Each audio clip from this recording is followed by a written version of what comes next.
Good evening. Thanks for joining us on Citi News Daily. I am Akanya Ofori. Coming up, former president of the Ghana Inshore Fishermen Association wants the National Petroleum Authority to punish all those involved in the diversion of premix fuel meant for fishermen. Details shortly.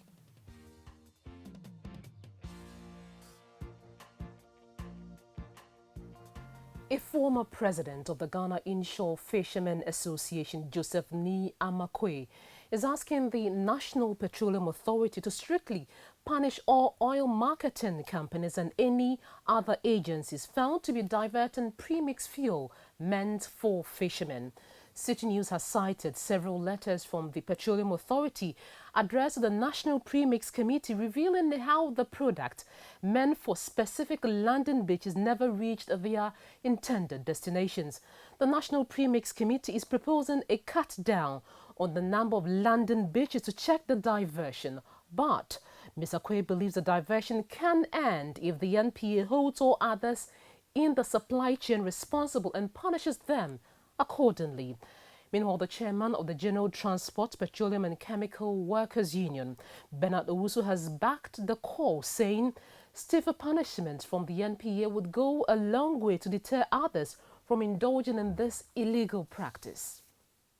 Ghana's Lands and Natural Resources Minister John Peter Amewu has pledged to seek an injunction to hold all development on encroached portions of the Sakumono Ramsar site. The minister said this when he toured the area today and found out that people had encroached on the site. Now, prior to this, the area used to be a habitat for fishes as well as a stopover for migrating birds. Mr. Amewu, who could not understand what was happening there, further reprimanded the Director of Operations of the Wildlife Division at the Forestry Commission, David Quaye. The Supreme Court has rejected the order by the African Court of Human and People's Rights, asking it to halt proceedings hoping to retrieve the 51 million Citi judgment debt wrongfully paid to businessman Alfred Woyome.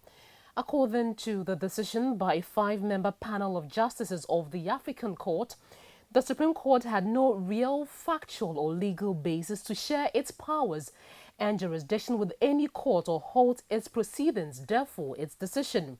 The justices further went on to dismiss Mr. Woyome's application for stay of proceeding pending the final outcome of the case before the African Court, describing the case as one without merit. Before we go, the Roads and Highways Minister Kwesi Amoakwata was today summoned before Parliament over the apparent mayhem which has characterized the closure of the Buipe Yapei Bridge in the northern region.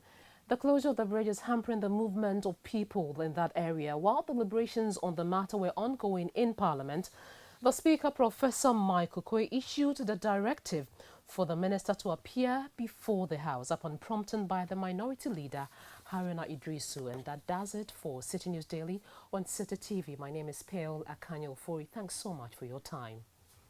Second Image International admissions in progress. Courses available include hairdressing, beauty therapy and fashion.